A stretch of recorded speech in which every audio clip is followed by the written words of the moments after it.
La première session, pour ceux qui ont vu le programme, c'est les remplacements. Donc les remplacements côté remplaçant. On va commencer déjà par quel type de remplacement il existe actuellement, vers quoi est-ce qu'on peut se diriger. Déjà de façon assez schématique, assez simple, on a tout d'abord les remplacements dans le privé et dans le public. Dans le privé, donc en libéral, ou en public, en salariat. On peut faire des remplacements en anesthésie ou en réanimation, les deux sont possibles, que ce soit de journée ou de garde. Alors, pour les possibilités, quand on remplace en fait en privé, on va détailler par la suite un peu plus toutes les formalités administratives qui sont nécessaires. Quand on remplace dans le public, c'est du salariat, il y a juste à signer un contrat, c'est quelque chose qui est beaucoup plus simple à mettre en place au niveau formalité. Les avantages, les inconvénients un petit peu de chacun. L'avantage du salariat, c'est que c'est plus simple. Niveau rémunération, on n'est pas payé pareil. Ce qu'il faut savoir, c'est que le salariat, vous êtes tous soit internes, soit jeunes chefs. Vous avez tous reçu vos fiches de salaire. Vous savez que globalement, vous êtes payé quelque chose, vous le recevez. Et déduction des impôts faites, vous recevez entre votre brut et votre net à peu près ce qui était prévu. Quand vous remplacez dans le privé, les charges sont beaucoup plus importantes. Donc ce que on vous annonce comme prix du remplacement n'est pas ce que vous allez regarder à la fin. Ça, c'est la grande différence aussi à avoir en tête entre les remplacements publics et privés.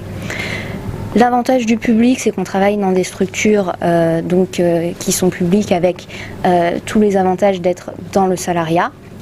À savoir que la responsabilité de ce que vous faites au quotidien est soutenue par l'hôpital. Vous n'avez pas à prendre une RCP spécifiquement supplémentaire. Vous avez toujours besoin de la RCP que vous avez habituellement, mais quand vous remplacez dans le libéral, vous devez prendre des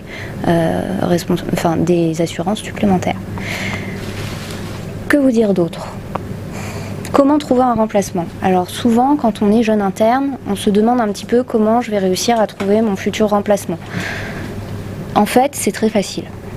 Il y a par le bouche à oreille, selon d'où vous venez, vous avez les groupes de promo, vous avez les gens qui vont vous dire « moi j'ai remplacé ici, tu peux y aller aussi ».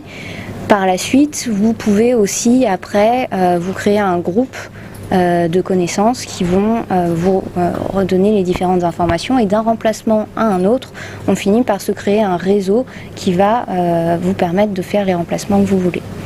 Dans les autres choses qui peuvent vous aider à remplacer, il y a les agences d'intérim. On peut s'inscrire à une agence d'intérim pour ces remplacements et donc pouvoir s'orienter sur différents lieux. Je pense que c'est à peu près le tour de ce que je voulais dire. J'ai passé la parole à Monsieur Mango qui fait partie de la direction des affaires médicales. Bonjour à tous. Oui, peut-être en complément, vous apporter quelques points de repère. Les remplacements dans les établissements publics, donc moi je représente le CHU de Rouen.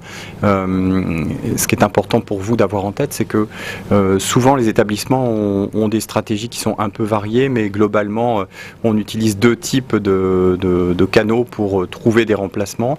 Il y a les boîtes d'intérim, sociétés d'intérim, pardon, qui peuvent régulièrement nous proposer des candidatures, mais on a aussi tout un réseau, et vous l'évoquiez fort justement, tout un réseau finalement de jeunes praticiens. Alors souvent les publics un peu cibles qu'on voit, ce sont des jeunes anesthésistes réanimateurs dans le cadre de leur post-internat, ou alors qui se sont installés en secteur privé mais qui reviennent faire quelques vacations dans les hôpitaux publics.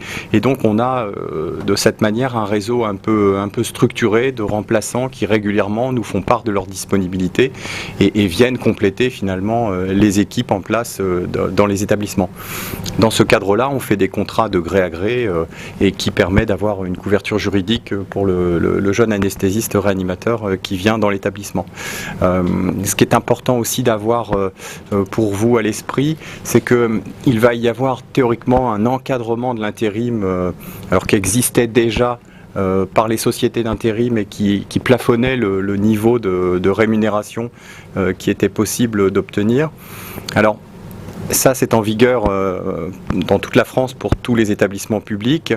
Ce que se sont mis à faire les établissements, ça a été de demander aux sociétés d'intérim finalement d'avoir des profils de candidats on payait la mise en relation, les établissements payaient la mise en relation et on faisait des contrats de gré à gré qui n'étaient, eux, pas soumis à ce plafond de rémunération. Néanmoins, en mars prochain, théoriquement, les contrats que concluent les établissements avec des praticiens qui exercent dans le cadre de remplacement devront aussi répondre à cette même réglementation.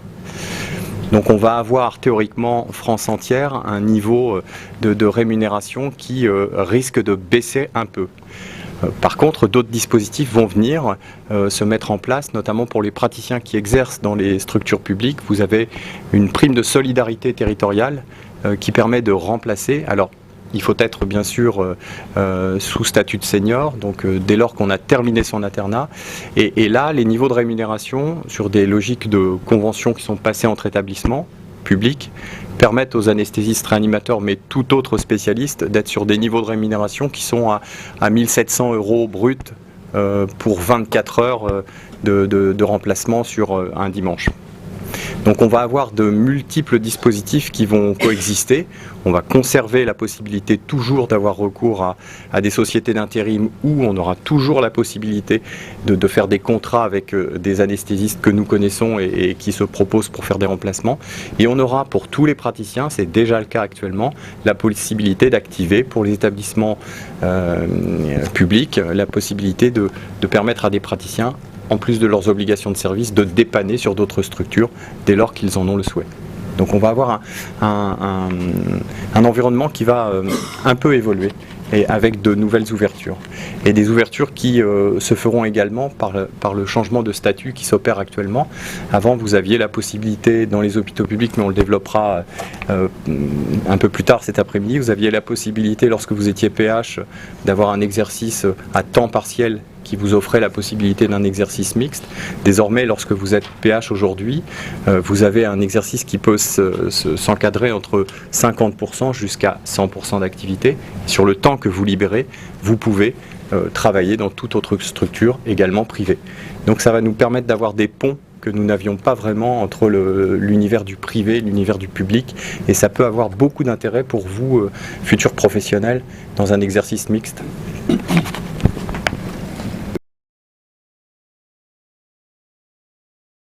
La prime de solidarité territoriale, puisqu'elle est en place chez nous à Montpellier. Donc en fait, ça se passe au sein d'un groupement hospitalier de territoire qu'on appelle GHT. Vous avez un hôpital maire référent qui généralement est le CHU, et autour vous avez des hôpitaux périphériques. Donc à Montpellier, dans le GHT de Montpellier, on a l'hôpital de Sète et l'hôpital de Millau par exemple.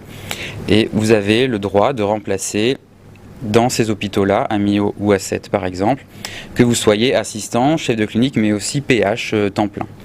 Et quand vous allez remplacer dans ces structures hospitalières, les tarifs, il est réglementé par la prime solidarité territoriale, avec des tarifs donc, qui sont définis sur le plan national.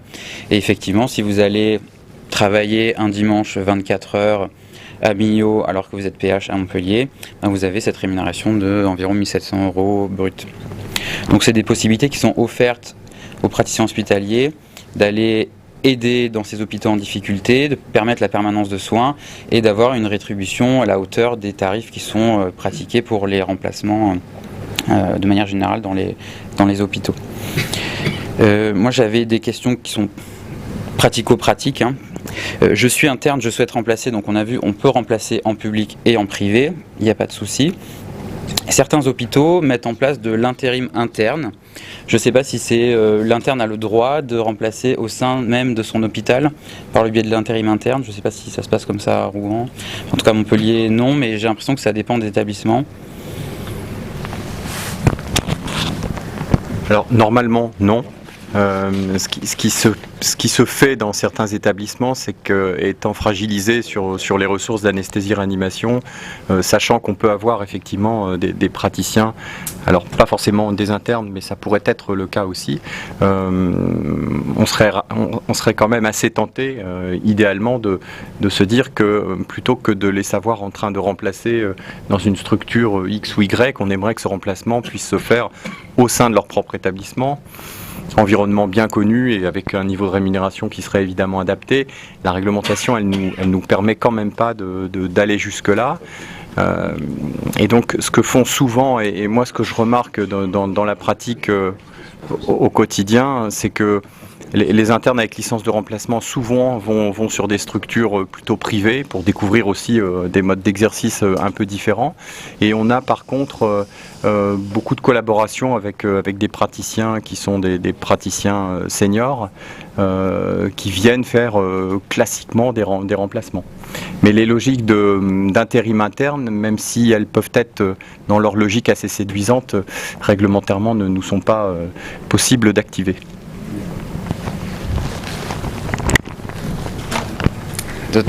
Oui, vous avez une question? C'est plus une remarque, parce que justement il y avait eu cette question-là avec le coordinateur, il me disait que quand même on n'était pas couvert si on remplaçait dans un lieu de stage. D'accord, donc Nos responsabilités n'étaient pas du tout couvertes. la question c'est, quand on fait de l'intérim dans notre lieu de stage, nous ne sommes pas couverts sur le plan de la responsabilité. Je ne sais pas si quelqu'un a la réponse. Oui, puisque c'est pas légal. C'est pas légal, oui.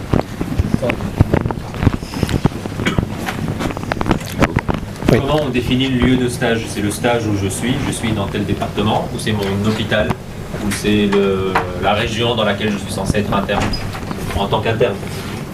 Donc la question, je suis interne, qu'est-ce qui définit le lieu de stage? Est-ce que c'est la région? Est-ce que c'est l'hôpital? Est-ce que c'est le département? A priori l'hôpital, je pense. Oui, c'est Ouais. le lieu où se réalise le semestre. Le lieu où se réalise le semestre. Ok, très bien. Autre question très pratique.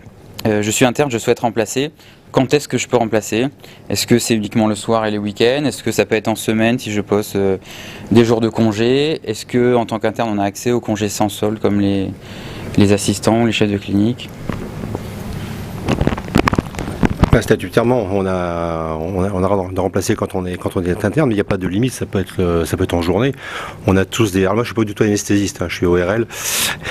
Et on a. Ça s'entend, hein, oui. Et je suis ordi là, c'est pour ça que je suis là.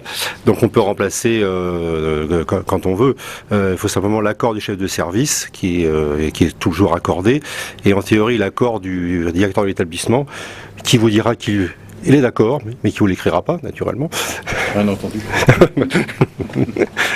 Voilà, donc on peut remplacer quand on veut. Alors, pour revenir sur l'assurance, oui, quand vous remplacez, donc il faut vous assurer, je vous apprends rien, j'imagine. Et même nous, Ordino, on va plus loin. On conseille à nos jeunes collègues internes et chefs de clinique, prenez-vous une assurance complémentaire pour toute faute qui pourrait être considérée comme détachable du service. Voilà, parce que ça n'arrive jamais, mais il suffit qu'il arrive une chose une fois, et votre patron vous dit, parce qu'il n'est pas gentil, c'était hors de ta mission, donc l'hôpital ne te couvre pas. Donc assurez-vous. Les principaux remplacements, souvent, c'est effectivement, vous le soulignez tout à l'heure, ce sont les professionnels en post-internat, qu'il s'agisse du statut d'assistant ou de chef de clinique. Vous avez réglementairement la première année 30 jours à votre disposition et 45 jours la seconde année. Donc là, c'est clairement reprécisé. Avant de venir, j'ai re-regardé le statut de l'interne. On ne trouve pas de référence spécifique à la possibilité de remplacer. Néanmoins, dans le cadre de votre formation, à un moment donné, vous avez une licence de remplacement et souvent, les pratiques font que les internes vont dans les structures privées à cette occasion. Et ça, c'est pas forcément su ni suivi au sein des différentes directions. On suit par contre les remplacements des assistants, des chefs de clinique.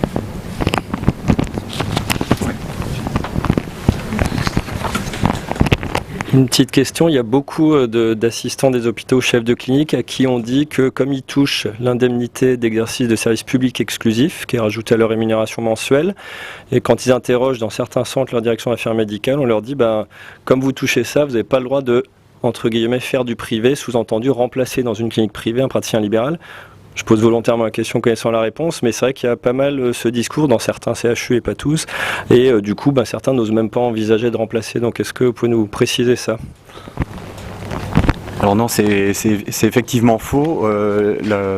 L'indemnité de service public exclusif, elle est là pour finalement encadrer le fait que votre activité principale se déroule dans l'hôpital public.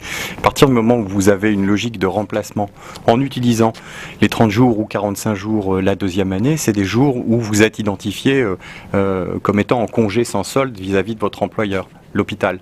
Et ça ne remet pas en cause votre investissement ni votre contrat, qu'il soit de chef de clinique ou d'assistant. Donc cela vous est totalement permis et ça ne remet pas en cause cette indemnité de service public exclusif. D'ailleurs, la prime d'engagement de service public, ça concerne surtout les PUPH qui ont choisi de ne pas faire de secteur privé. Pour les internes, effectivement, et les chefs, c'est bien plus souple. J'avais une dernière question. Je suis assistant. Il est vendredi. Je travaille à l'hôpital vendredi la journée et je vais remplacer en privé vendredi soir, la nuit, dans la nuit de vendredi à samedi. L'ordre à ce moment-là me demande le congé sans solde pour le vendredi, alors que je travaille à l'hôpital la journée le vendredi. Que dois-je lui répondre? On ne demande jamais ça. On ne demande jamais ça. À Montpellier, Non, dans les îles, on est plus souple. il n'y a pas de nécessité si on travaille la nuit? Non, D'accord. non, pas du tout. Ni le lendemain. Pardon? Ni de poser le... il n'y a pas non plus une nécessité de poser un jour de congé sans solde pour le lendemain, pour le samedi. C'est pas la mise en blanc. C'est pas- En complément de cette question, parce que je vois le vécu, et c'est un vécu dans différentes régions, en effet. J'ai fini mon internat, mais quand j'étais interne, et maintenant quand j'ai des internes qui viennent remplacer chez moi, de temps en temps, alors qu'on l'envoie tous les contrats, il y en a un qui reçoit un mail de l'ordre en disant... Pardon, merci. Qui reçoit un mail de l'ordre au bout de son 8e remplacement dans notre structure. Ils m'ont demandé de poser mon congé sans solde. Pourtant, j'ai fait un samedi 24 heures. Là, ok, j'ai fait un mardi journée, j'avais posé un jour de congé. Je suis venu faire dimanche. Après, j'ai enchaîné. C'est mon choix parce que j'avais une journée courte de consultation. Et la formulation du Conseil de l'ordre est sinon, on ne valide pas votre contrat. Qu'est-ce que ça veut dire? Quelles seraient les conséquences potentielles, puisqu'on est en train de parler des responsabilités? J'ai ma RCP, j'ai ma licence, j'ai fait tous les papiers qu'il fallait. Du moment que tu as ta licence, ça va s'arrêter là. Là, c'est vraiment des conseils de l'ordre très très formalistes. Évidemment, formellement, on n'est pas censé travailler sans avoir cette dispense de travail, mais c'est très formaliste. En principe, on n'a pas de raison de s'opposer au remplacement. Du moment que tu as ta licence et que tu es assuré, tout va bien. Même si on n'a pas de contrat signé, validé par l'ordre. Par contre, il faut un contrat, oui. Et si l'ordre ne veut pas le valider, pour de multiples raisons, d'abord pour des raisons assurantielles, donc c'est quand même mieux d'avoir un contrat. Alors, nous, en fait, à l'ordre, on veut voir les contrats, pas pour les valider au sens strict du terme, parce que nos remarques sont juste des remarques sur un contrat. Ce qu'on veut, ce qu'on recommande aux jeunes confrères, aux collègues, c'est de les voir pour leur éviter des clauses qui seraient inacceptables. Ou litigieux. En général, c'est les acceptables sur lesquels on tique. Après, on n'émet que des remarques. Alors, mieux vaut nous l'envoyer avant que ce soit signé. Une fois que c'est signé, c'est mort.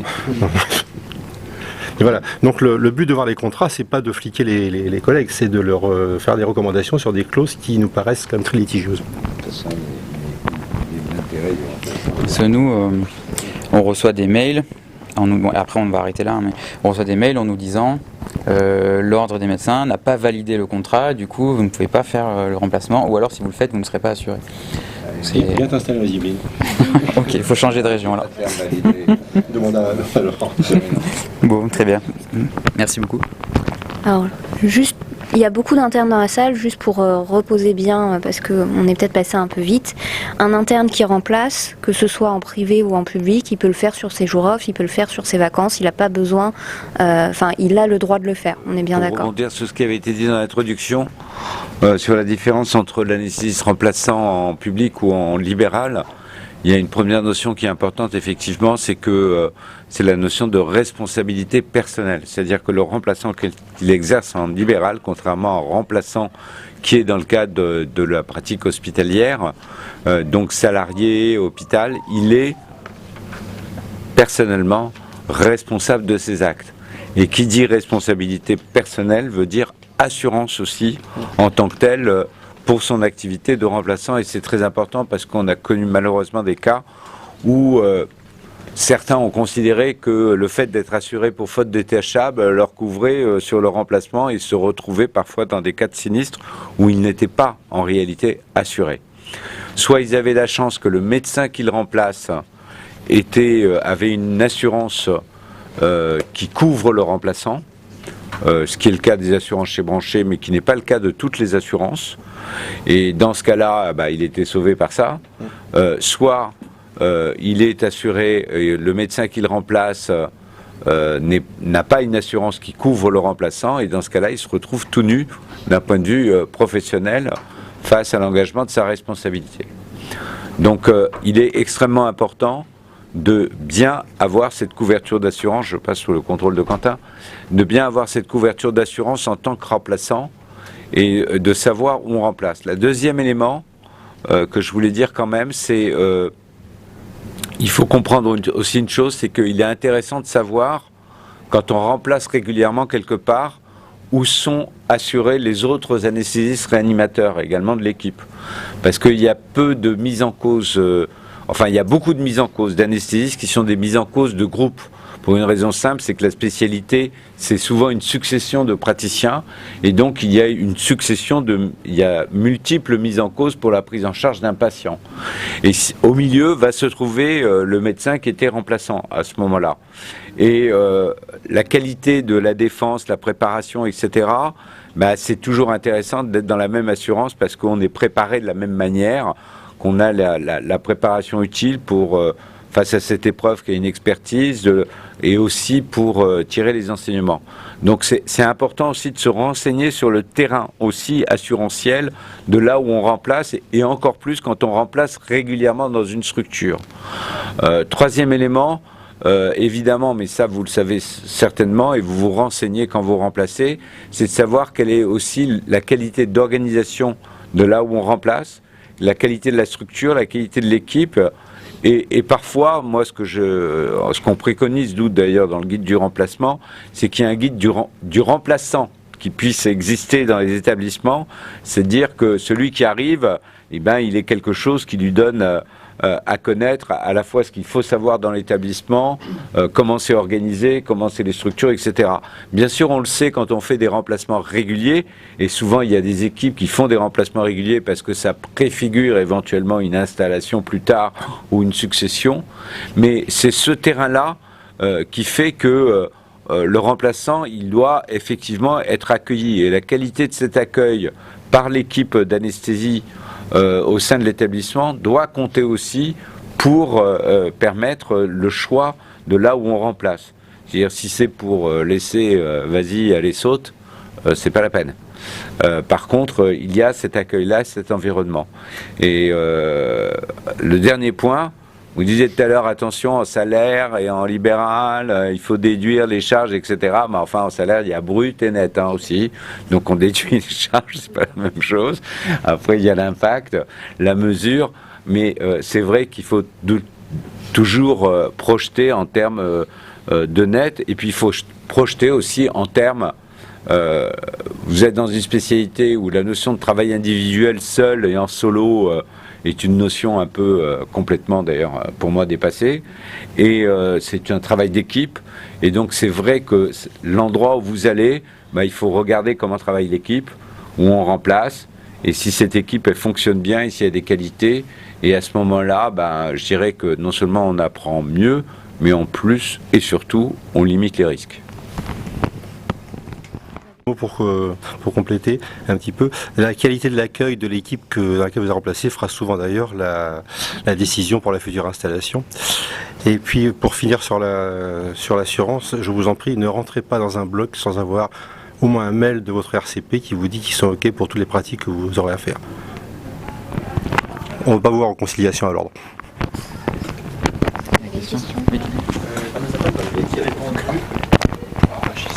Il y a une idée répandue qu'on peut demander une licence de remplacement à partir du moment où on a 3 stages d'anesthésie et 2 stages de réanimation. J'aimerais déjà savoir si c'est vrai. Et deuxièmement, si jamais on veut faire des remplacements en réanimation, est-ce que ce serait pas plus intéressant d'avoir 3 stages de réanimation et 2 stages d'anest? Station qui est en cours de changement, discussion. En vrai, actuellement, au jour d'aujourd'hui, sur le plan légal, vous pouvez remplacer à partir de la fin de votre 5e semestre. Après, ça dépend aussi des régions où parfois vous avez un enseignant coordinateur sur le plan local qui va valider votre licence de remplacement seulement à partir de la fin du 7e semestre, comme c'est à Montpellier par exemple, et comme c'est dans d'autres centres partout en France. Parfois, certaines régions, ça sera la fin du 9e semestre. Bon, c'est très variable. Là, en ce moment, il y a des discussions qui sont en cours parce qu'il y a certains préféreraient retarder l'autorisation de la licence de remplacement à partir du statut de docteur junior. Il y a des tractations qui sont contre, d'autres qui sont pour, donc c'est en train de se discuter. On n'a pas encore le fin mot de l'histoire, je pense au courant de l'année on l'aura. On a un petit début de mot qui est problématique puisqu'il y a un décret qui est sorti là-dessus, le 24. Ils savaient qu'on se réunissait aujourd'hui. Et non, l'un des problématiques pour l'instant, ça ne modifie pas en fait.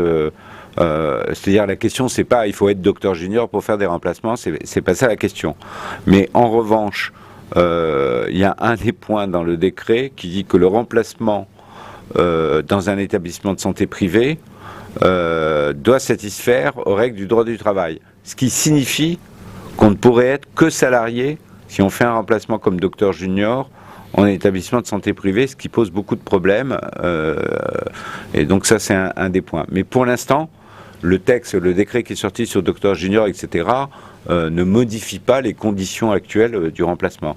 Après, on sait qu'il y a des discussions en cours pour savoir si on doit rallonger un semestre ou pas.